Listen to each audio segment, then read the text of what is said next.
Welcome to DPV, I'm Josh. Today we're working on the Bronco, trying to get the last minute preparations for our trip to Alaska. Gonna head to the tire shop this morning, get the spare mounted on the new wheel that Forrest had sent down to us. And then work on an exhaust leak and fix up the hitch. I think that is our list. Oh, and make sure that transfer case is in working order. We gotta figure that out, because we need to have four-wheel drive. So yeah, let's go to the tire shop. Right here. All right, one thing we noticed when we're out wheeling is this thing is low. So I'm gonna put some oil in it and also just see if it was user error on shifting. I know that Forrest was having some issues with it sometime after Moab, with it clicking also. So we're going to, just fill it up and go shift it a little bit and see if the sound goes away. If it doesn't, then it may be a linkage adjustment issue, which doesn't make a lot of sense since you didn't like take it apart after Moab before it started clicking. So anyway, also it might be flexing into that. Interesting.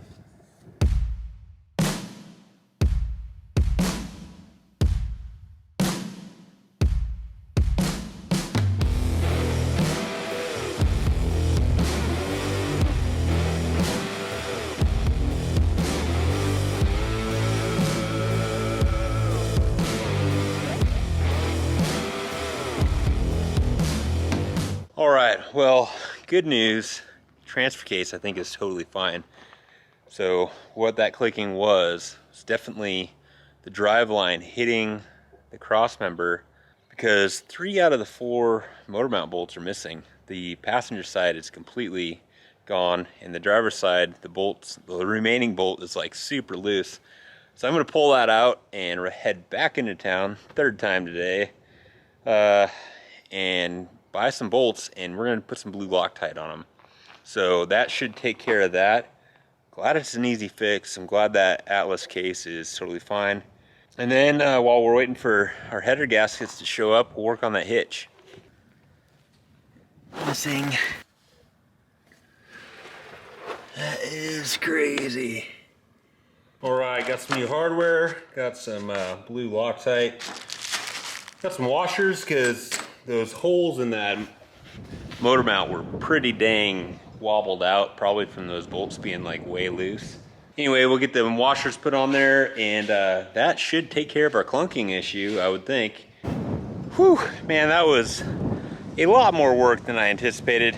Had to jack up the motor so I can get the bolt holes to line up, and loosen the motor mount bolt here so I could line them up. I had to grind one side of the washer down so it fit, and man, it was just a pain. And I had to pull the oil filter out to get to one bolt, so get that oil filter back in, and transfer case noise should be fixed. All right, working on the hitch here, and the frame on the Bronco inside to inside is 32 3/8. The distance between inside and inside of this is 36 inches, because this came off of an E350 van, but it's nice and solid. So I thought for 22 bucks, you know, can't go wrong.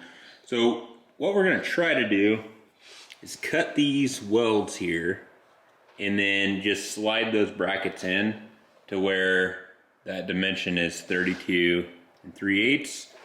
And then we will weld it back up. If those welds do not cut well, then we might be able to section out an inch or so on either side, and then slide some tube inside of it and kind of sleeve it or whatever. But I want to try just cutting the welds first and go from there. But this should be a lot better than that little receiver that's attached to the bumper.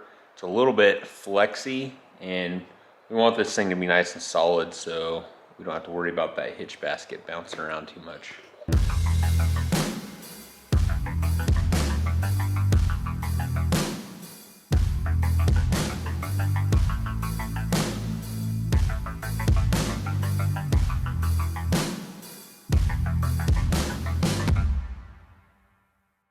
All right, well, that actually worked a lot better than I expected. So that's pretty awesome. Got these cut out and kind of cleaned up a little bit. This is same size as the other, so it slips right in there. So now what we're gonna do is cut down that tube. So I won't have to clean this one up as much because I'm just gonna shorten it down the length that I need, and that'll cut out these, you know, welds here. Grind down the paint off the tube and weld her up on the table. So this will be a pretty easy project.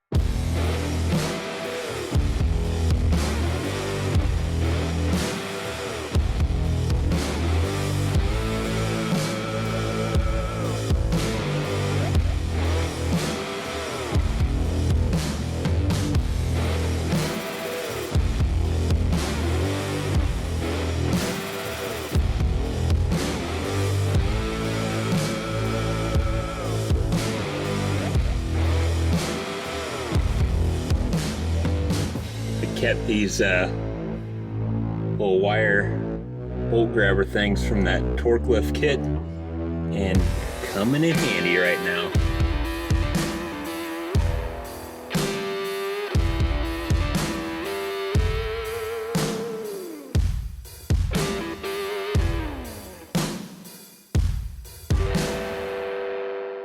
All right, gaskets came in, so we're gonna go ahead and bust these out real quick. And by real quick, I mean, this is probably gonna be a pain in the butt. I watched Matt's video on Off the Ranch when he installed these, and it's like one flat at a time, just little tiny turns on them header bolts. So I don't know, maybe I've got a tool that'll work a little faster, we'll see.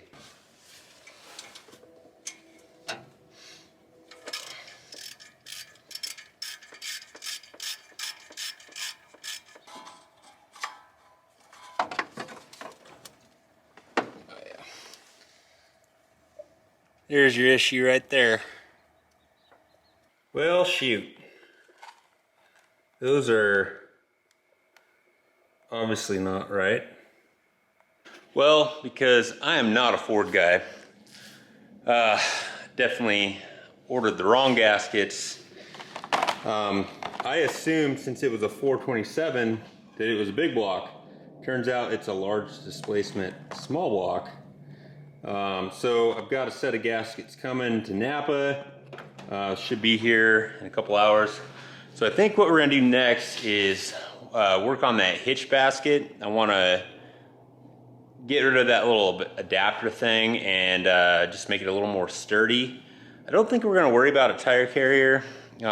Forrest made it 3,000 miles without a tire carrier, and he had a passenger, so I think we'll be all right. The way I was gonna build it, Forrest probably wasn't gonna, you know, use it that way anyway. So what I'm gonna do, work on that hitch basket and then try to organize all the stuff into the back in such a way that we can get Forrest stuff kind of on the bottom. He's got some stuff for his little homestead property up there, and then the stuff that we're gonna need, tools, food, that kind of stuff, more accessible. I don't think we're actually going to use the back seat because I'm thinking those front seats, the lean back, it's going to be a little more comfortable to sleep. This hitch here, I had to take the bumper off for it to fit, but I think I'll just cut out the step and then that'll fit back on there. It'll be a lot more sturdy. Just got to tighten up these bolts. This little hitch basket, we'll pull this off, and I think I'll slide a little chunk of 2-inch square tubing over that, weld it on, and that'll be a lot sturdier. Pretty much out of cutoff wheels, so hopefully we can get through that with these little remnants.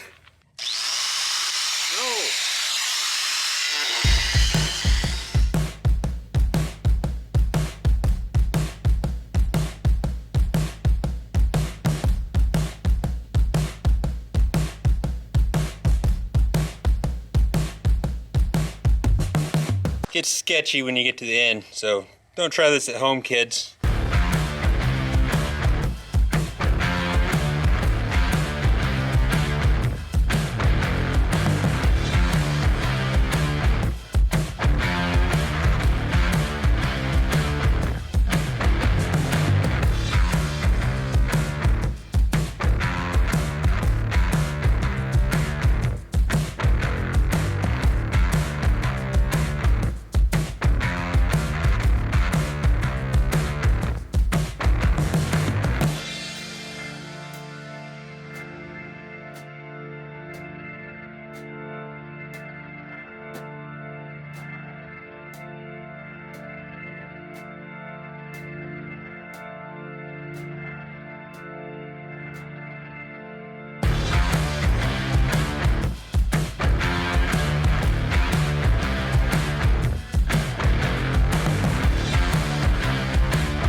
aside from the license plate not quite fitting, I'd say it's pretty dang good. Sorry, Forrest, I don't have time to make it perfect. But yeah, anyway, Forrest said he's not keeping this bumper anyway. He's gonna do something else that's a little stronger than these, you know, stamped bumpers. So that's why I went ahead and cut it anyway. Whenever he builds a bumper, he can find a new place for the license plate, but this is gonna be much, much sturdier. Plus, it's not gonna stick out so dang far, which will also help to not have all that leverage.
I like that a lot.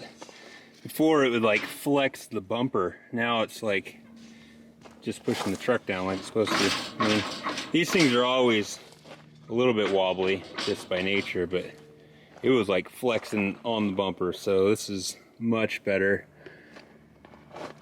Now, just gotta figure out how to load everything in here. I was kind of hoping for one more romp in the woods before I loaded all the stuff, but we're kind of running out of time. All right, got him here. Stupid Ford. Now, why do you gotta have so many blocks? Chevy's got small block and big block. Pretty simple, very good performance. We got freaking FE, big block, Windsor, Cleveland, blah, blah, blah, blah, blah. It's all good. All right, I'm gonna get these in there real quick, and I think we better go romp around a little bit before we load this thing down. All right, that only took about 15 minutes, so not too bad at all. Let's see how we did here.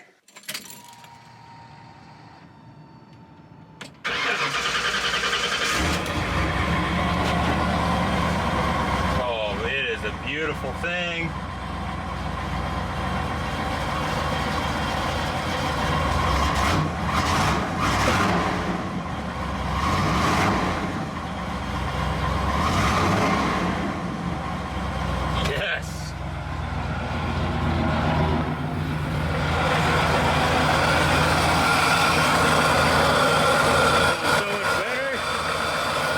Let's go play around a bit.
think we've got a solid runner here.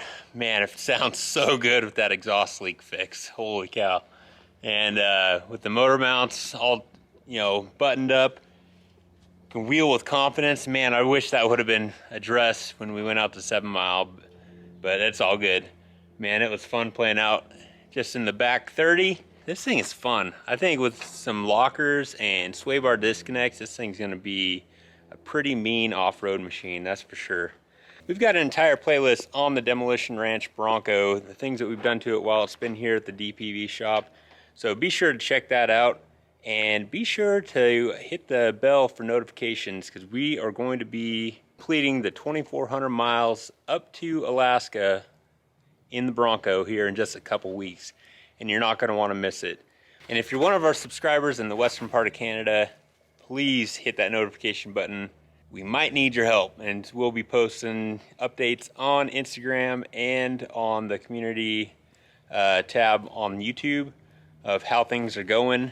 So hopefully we can make it up there without any issues, but you know, it's a long trip and an old piece of iron. So anyway, thanks for watching. Wheel it, wreck it, wrench it, repeat. We'll see you next time.